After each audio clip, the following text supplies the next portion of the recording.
Bem, bom dia, boa tarde a todos e todas e todes. É com muita alegria que a gente tem mais um encontro do Seminário de Formação em Literacia Midiática, que tem sido um espaço de partilha e de diálogo muito interessante, muito rico dentro do Observatório.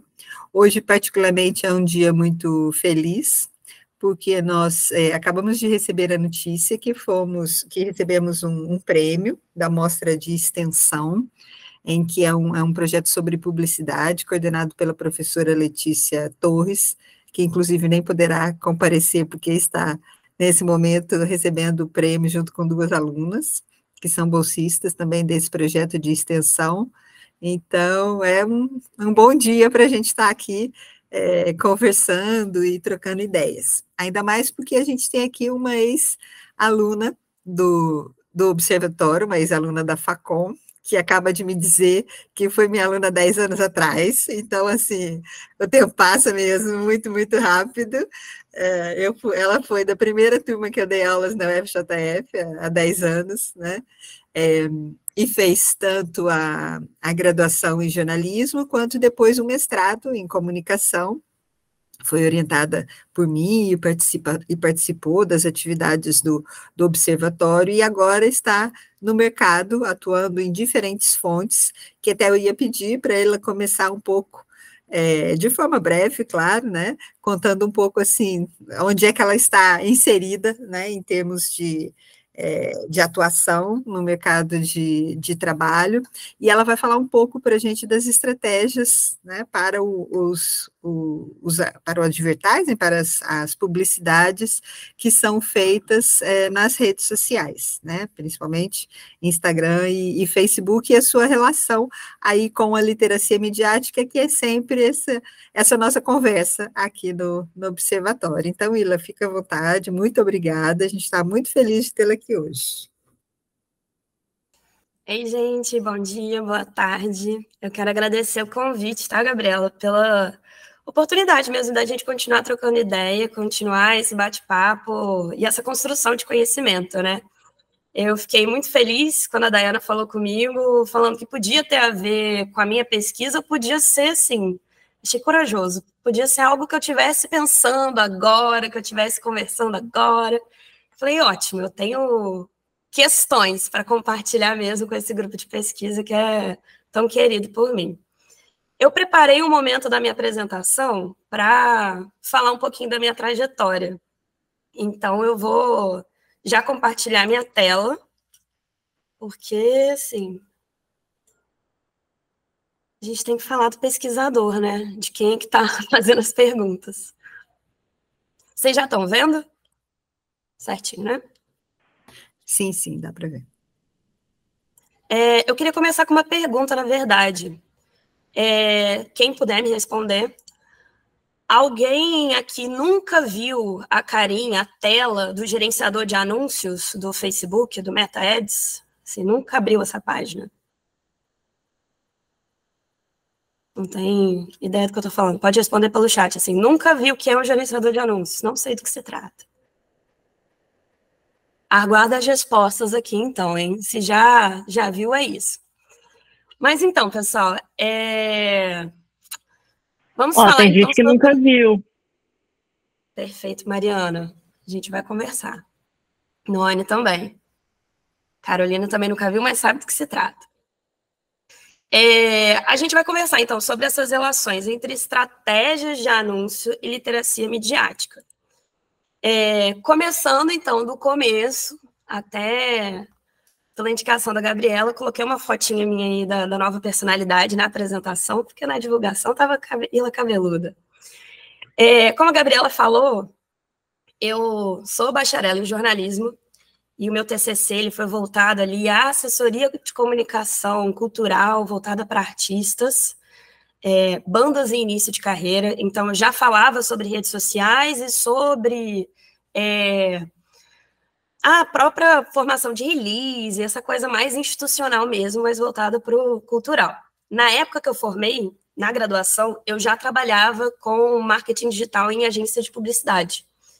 Eu passei no ano seguinte para o mestrado e já queria conversar sobre outras coisas.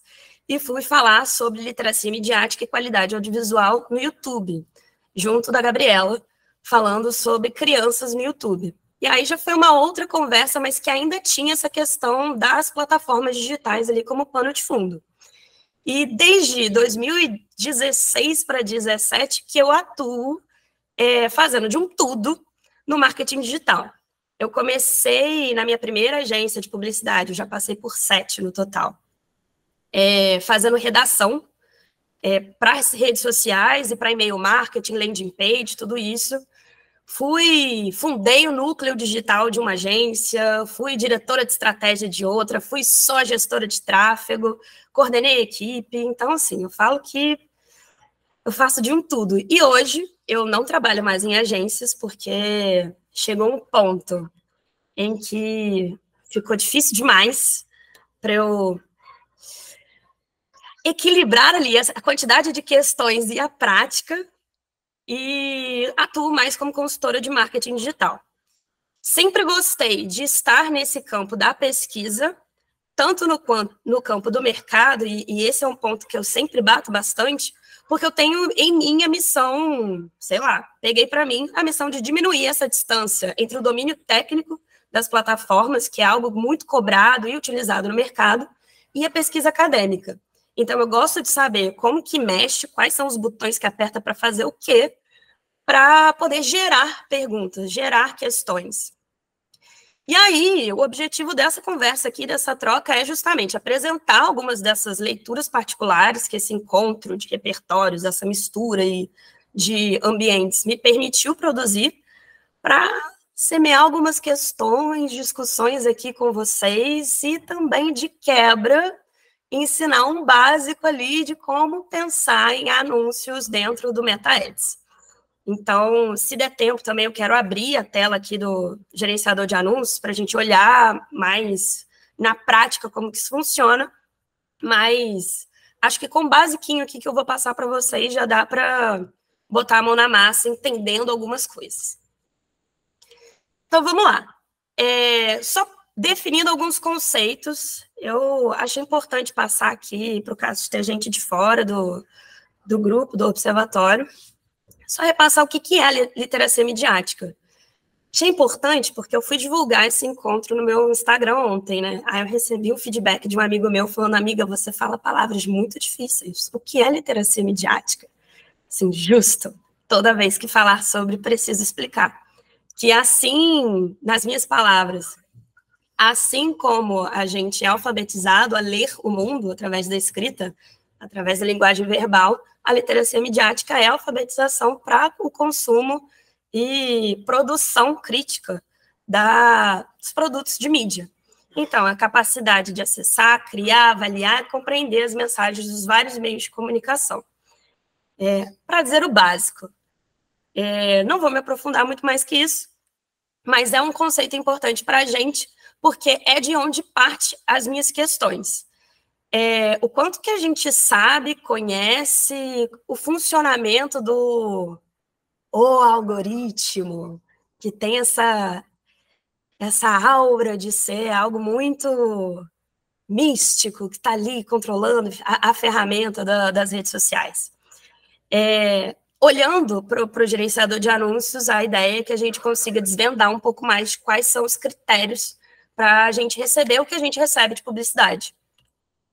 E outro conceito que eu acho importante aqui é entender a governança, que é um conceito que eu usei na descrição dessa oficina também, desse encontro, dessa conversa.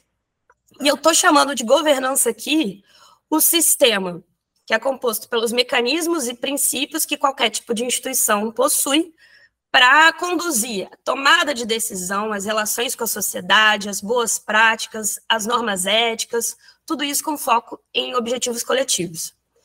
Então, o que eu quero dizer ao juntar esses dois conceitos? Olhar para as escolhas que o gerenciador de anúncio permite que o usuário, enquanto anunciante, faça, é olhar também a forma como ele media essa relação do anunciante com o usuário que vai ter essa esse impacto de publicidade. Então, é olhar tanto para a técnica, para o nome dos botões, para as decisões que são necessárias tomar antes de fazer um anúncio, na hora de criar uma campanha, que a gente entende também quais são as relações que são negociadas aí dentro dessa rede social, dentro desse feed. Então, vamos lá.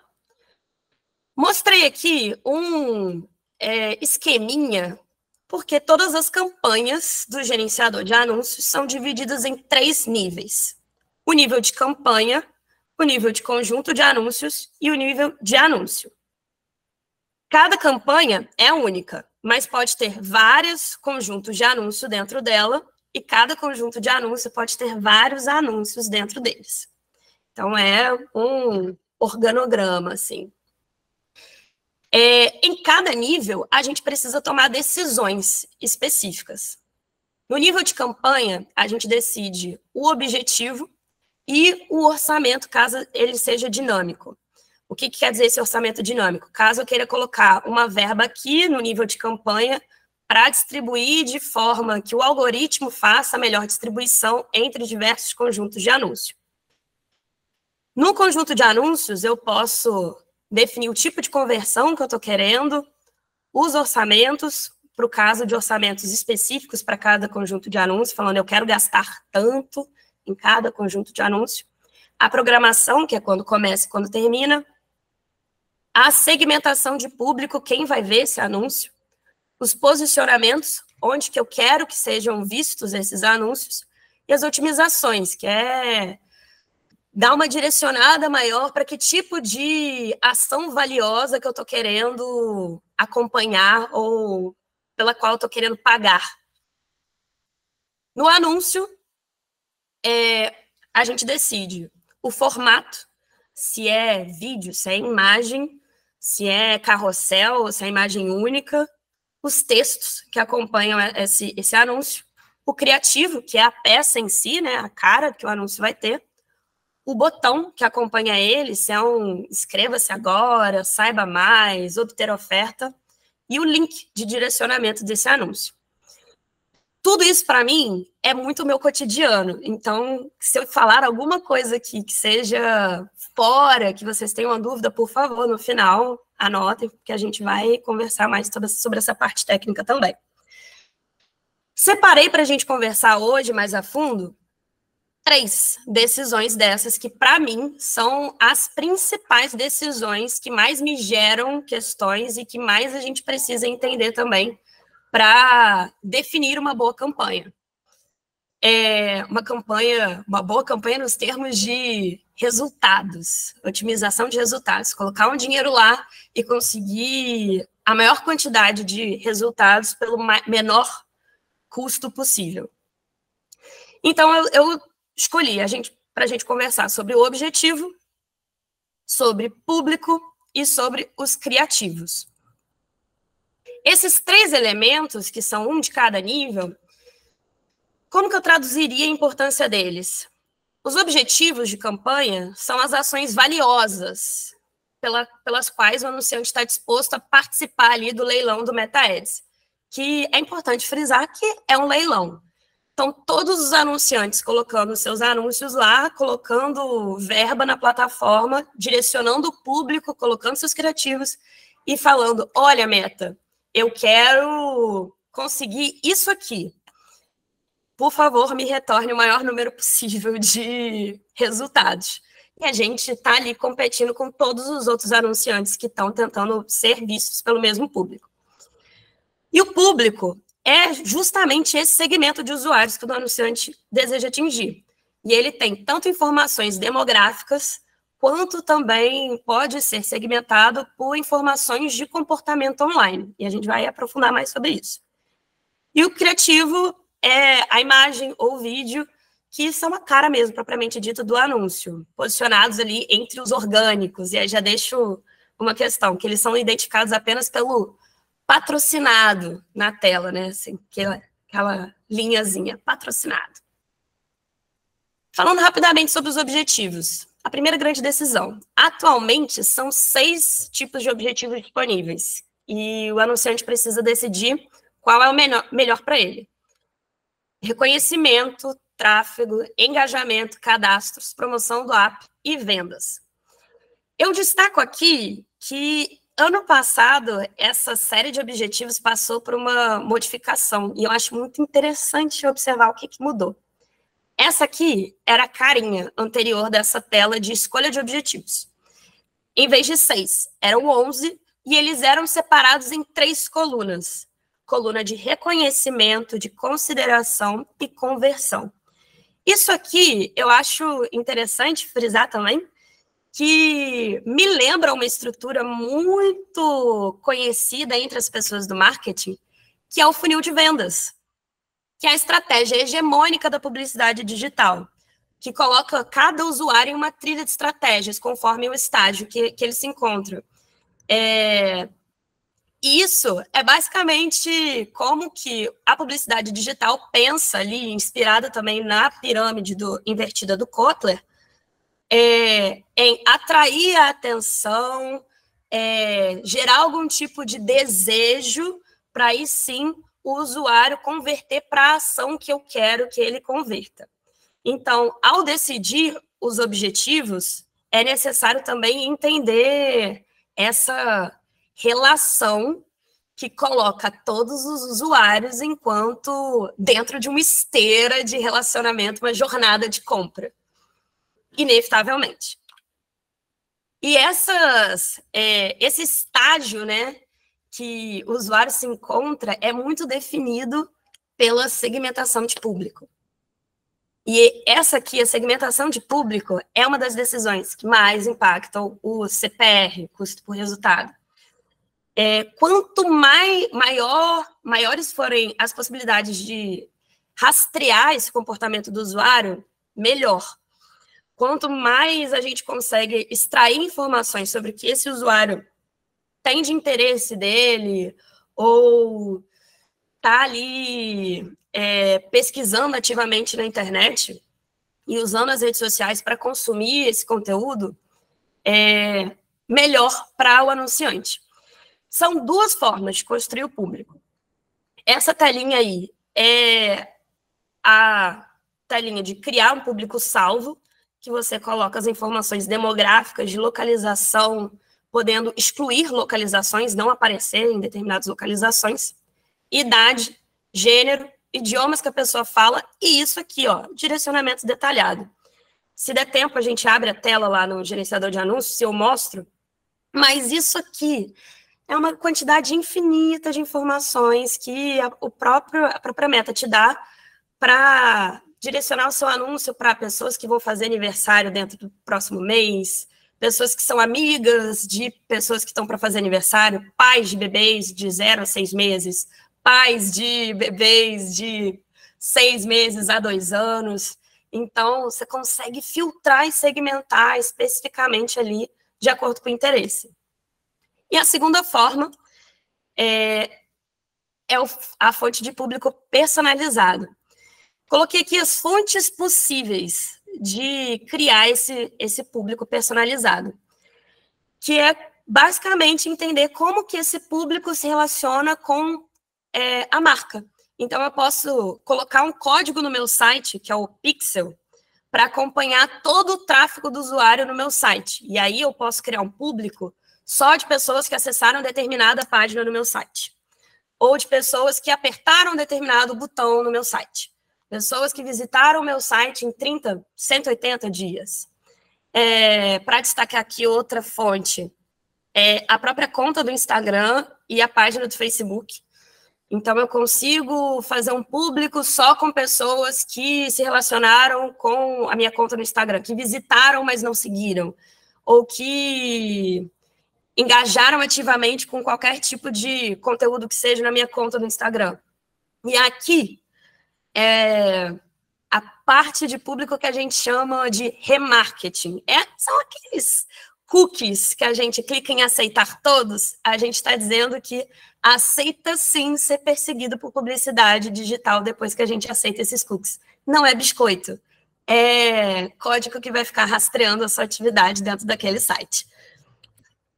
E aí, por último, eu queria falar sobre os criativos, que são os criativos estratégicos. Quanto mais alinhados ao funil de marketing e menos interruptivos, melhor. O que eu estou dizendo aqui?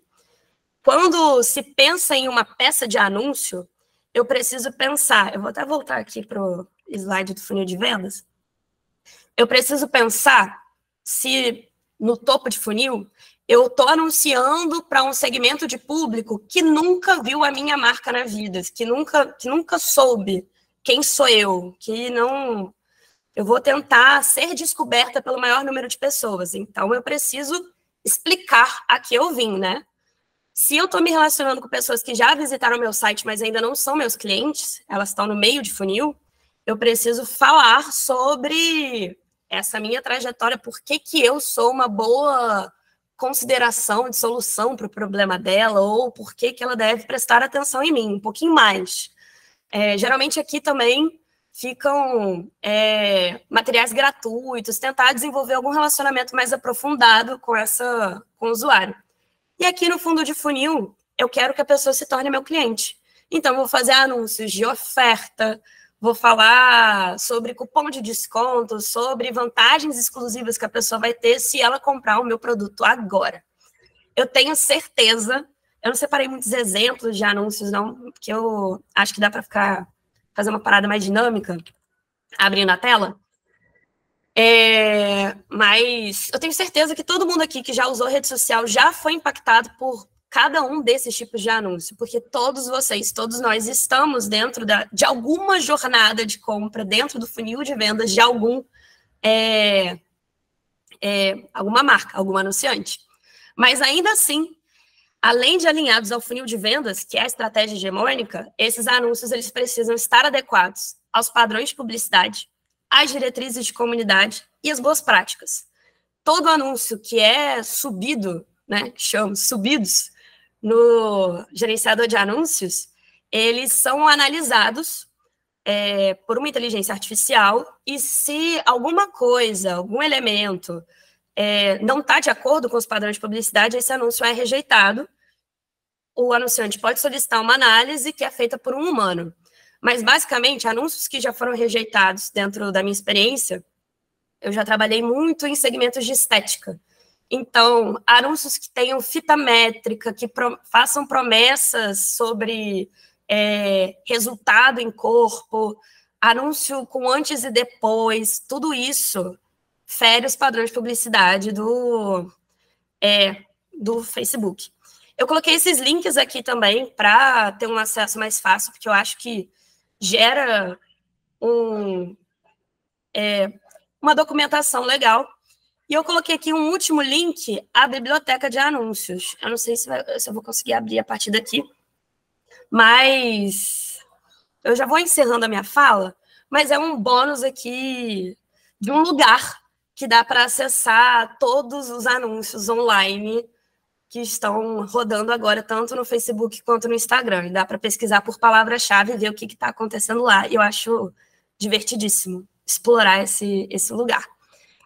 E aí, para finalizar esse falatório todo, eu trago as questões propriamente ditas, né? Que todo usuário que está se relacionando com a rede social, mesmo você nunca tendo comprado nada na internet, é um potencial comprador. Porque essa lógica do gerenciador de anúncios é uma lógica que transforma toda a ação de engajamento com a plataforma, seja o tempo que você passa vendo um vídeo antes de passar para a próxima coisa, seja o like que você dá, o comentário, o compartilhar, o salvar, tudo isso é uma transformação em dado, uma comunicação que a gente faz com a plataforma, com a máquina, né, que transforma em dado sobre comportamento de compra. E esses dados, eles são tratados e, por fim, eles são oferecidos para a plataforma de anunciantes através do gerenciador de anúncios. Então, a publicidade digital, ela tem esse objetivo de oferecer para o usuário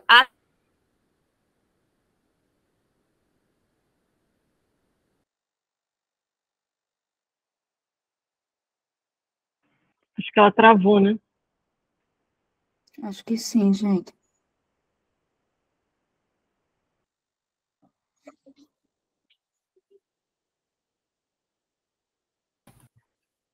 Parece que travou mesmo, ainda bem que foi só no finzinho.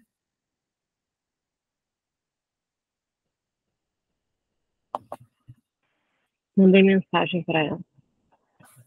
Ah, voltou. Entrou por outro. Ah, entrou por outro lugar. Ai. Entrei por outro? É, a sua imagem que ficou parada. Ah, ficou antiga. parada. É. Entendi. Eu vou tentar entrar aqui pelo outro. Gente, eu caí. Não, pode Todas entrar as por guias. aí. Todas as guias. Mas vocês estão me vendo duplicado ou não? Não, sai. Não, agora caiu. Show.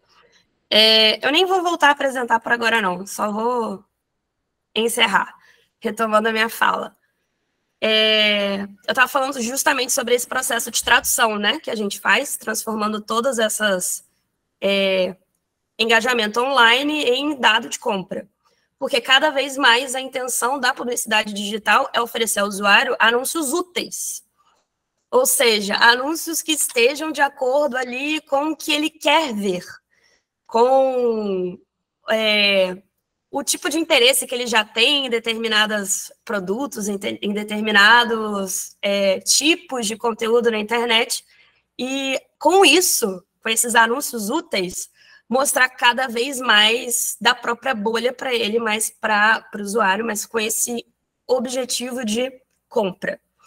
Então, eu fico aqui com essas questões, muito mais questões que respostas, de falar que se a publicidade digital tem cada vez mais esse interesse de se tornar mais invisível para o usuário, ela está mais diluída ali naquele feed, menos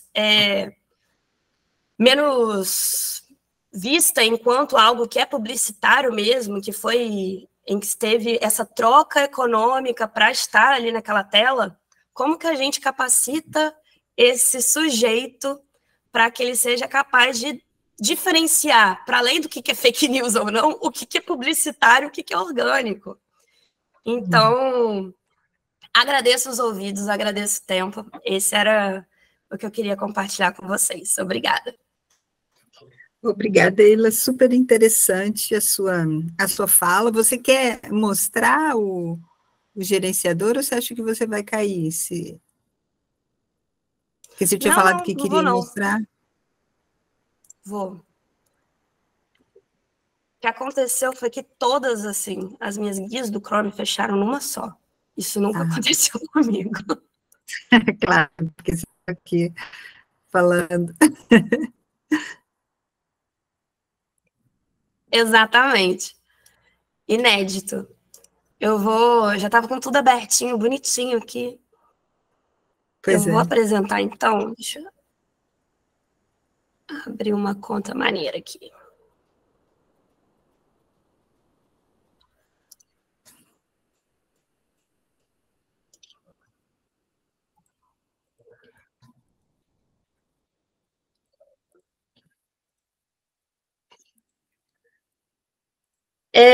Eu acho importante dizer também que o gerenciador de anúncios, ele é um aprofundamento daquele impulsionar que existe o turbinar, né, que existe no Instagram. Tudo que você turbina no Instagram vai parar aqui no gerenciador de anúncios, e o turbinar ele é muito mais intuitivo, justamente para que o usuário coloque dinheiro de um jeito mais fácil. O gerenciador de anúncios é a plataforma profissional de fazer essa gestão de tráfego, né? E essa é a carinha da tela, assim. Essa planilha com várias abas de campanha, conjunto de anúncios e anúncios, como eu falei para vocês.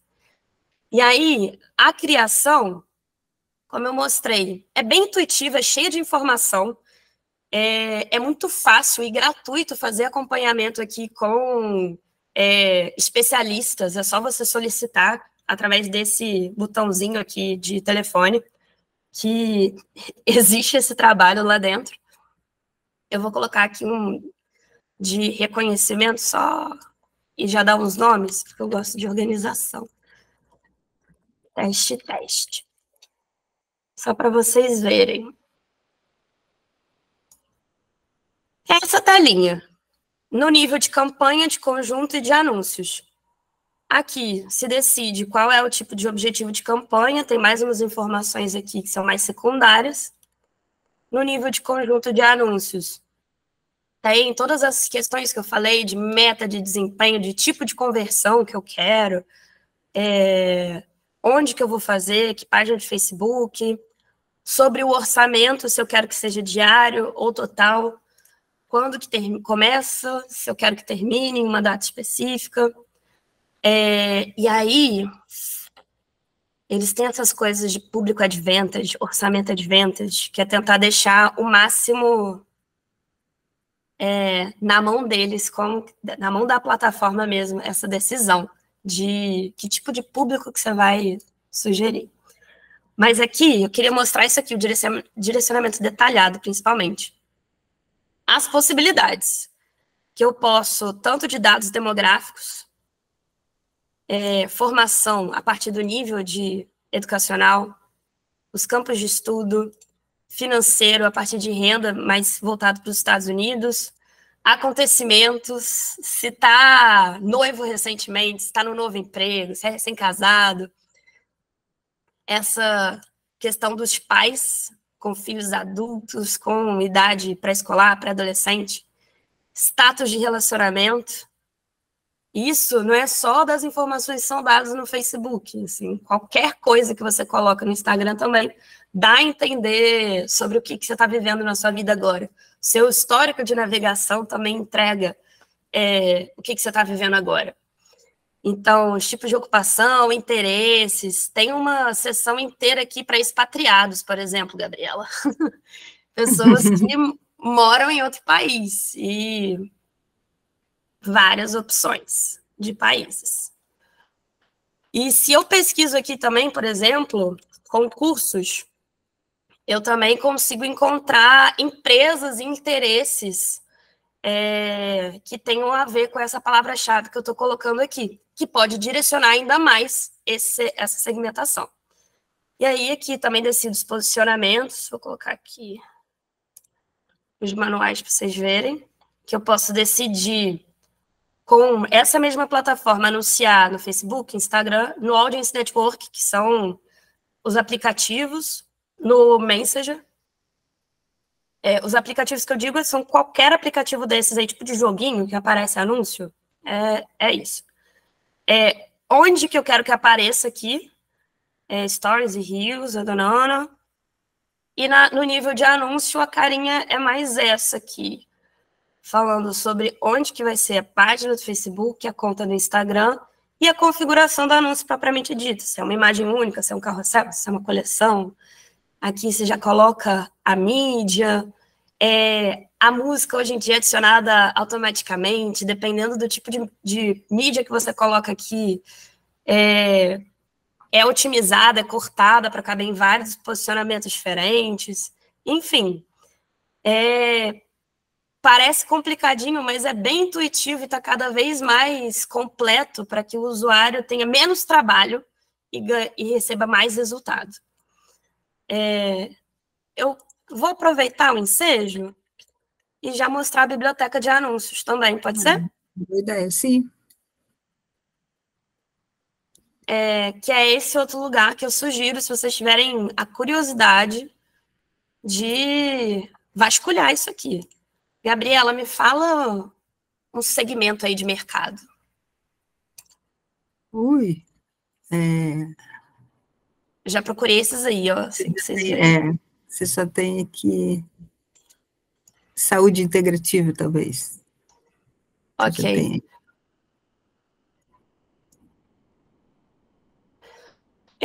Aí aqui eu consigo filtrar também, se eu quero só ver vídeo, se eu quero todas as plataformas, que tipo de idioma, e até quando que esses anúncios começaram a ser veiculados. Mas eu vou ver aqui só para mostrar para vocês que a galera da saúde integrativa também está na Black Friday. Aí essa é a carinha aqui. Mostra se o anúncio está ativo ou não, quando que começou a ser veiculado, onde que ele está sendo veiculado. Aqui tem mais detalhe sobre o anunciante também, quem é essa pessoa, quantos seguidores ela tem. e a carinha do anúncio, que é uma imagem com esse texto e que dá para botão do WhatsApp. Mas dá para ver os vídeos.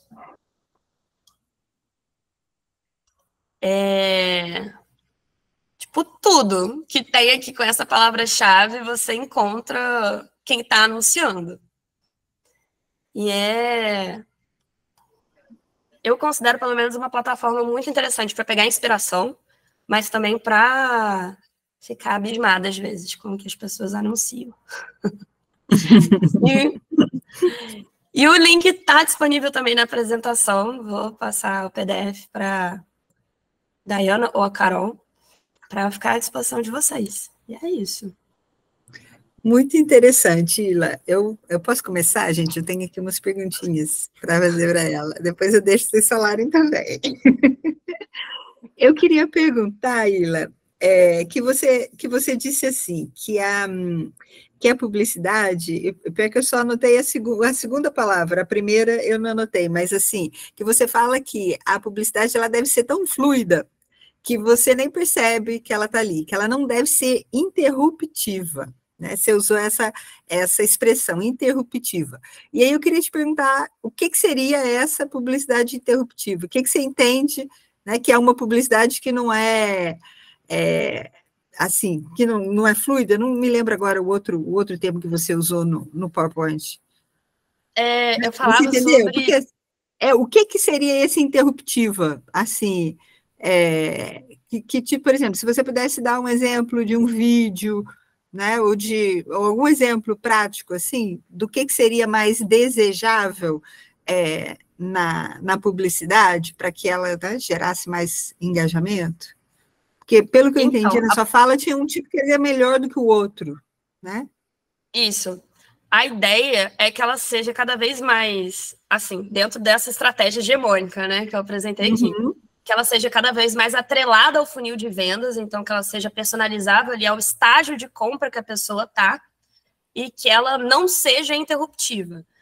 A publicidade interruptiva, o exemplo clássico é o comercial televisivo.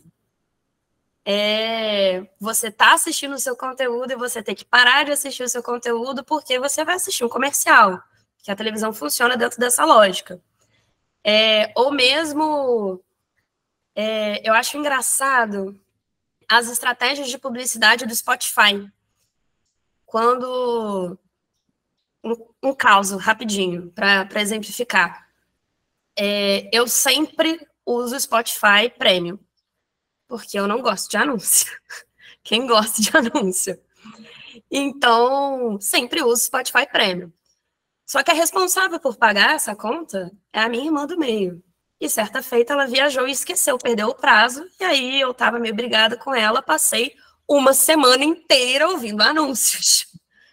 Até que eu falasse com ela, até que eu decorei os anúncios que eu recebia e já estava engajada em ficar analisando os anúncios que eu recebia.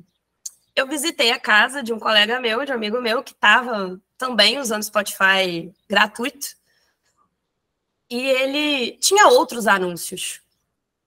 E a estratégia dele não. A relação que ele tinha ali com a plataforma eram anúncios interruptivos chatos para ele. Ele não gosta de sertanejo, então toda hora a Marília Mendonça estava cantando nos anúncios. Para mim, não. Os anúncios que apareciam para mim destacavam justamente as ferramentas do Premium que eu mais gostava de usar. Que era ter o offline, que era baixar música, escolher a ordem. Não eram anúncios interruptivos que me faziam passar raiva, porque eu não ia ser movida pela raiva para fazer essa compra, eu ia ser movida pelo interesse de usar a plataforma. Agora, o meu amigo não. Ele ia ser vencido pelo cansaço mesmo. O que o Spotify estava tentando fazer com ele era isso. Então, esse é um tipo de anúncio interruptivo. Mas aí com esse objetivo de te fazer efetuar essa compra. Olha só, pagando você não tem isso. Que são os anúncios do YouTube também, que são interruptivos para você pagar pelo YouTube Premium, para você não ter que ver anúncio. Então, essa estratégia é dessa forma. Só que dentro do feed, no Meta Ads, a ideia é que os anúncios sejam confundidos com conteúdos normais. Então, não tem essa cara de anúnciozão. O conteúdo patrocinado, ele fica ali meio diluído, ele é um conteúdo também. Ele precisa ser personalizado, ele precisa ser personalizado de acordo com o estágio da compra, para que a pessoa, o usuário, se sinta ali tendo um relacionamento com a marca, né? De desenvolvimento. Conheci, agora eles estão me oferecendo isso, estou descobrindo mais coisas, para aí no final receber uma oferta. Ficou claro? Sim, ficou. Isso é super interessante que você está colocando. E a outra questão, já deixa a Larissa falar, e a outra questão tem a ver também com no fundo, com a última questão que você coloca, né, da importância da literacia para a dinâmica, porque é muito interessante que agora com esse crescimento, né, das fake news, por exemplo, toda a gente fala sobre isso, toda a gente já entendeu, né, que o algoritmo tem alguma coisa a ver com isso, e todo mundo sabe também que o algoritmo entrega publicidade, mas não sabe realmente como, né, e assim, essa questão que você levantou de que o nosso rastro na rede é que vai definir, né, o que depois as empresas vão escolher ali, né, vai entrar nessa espécie de cardápio, né, no fundo o nosso rastro entra numa espécie de cardápio que vai servir ali os interesses das empresas, no fundo, isso, assim, eu acho que precisa ser feito ações de formação para que, talvez, não tanto as crianças, né, que ainda estão ali no iniciozinho do seu consumo da internet, mas principalmente os jovens, eu acho, que é urgente, né, esse tipo de formação, porque realmente as pessoas não têm essa noção da dimensão e da complexidade, no fundo, né,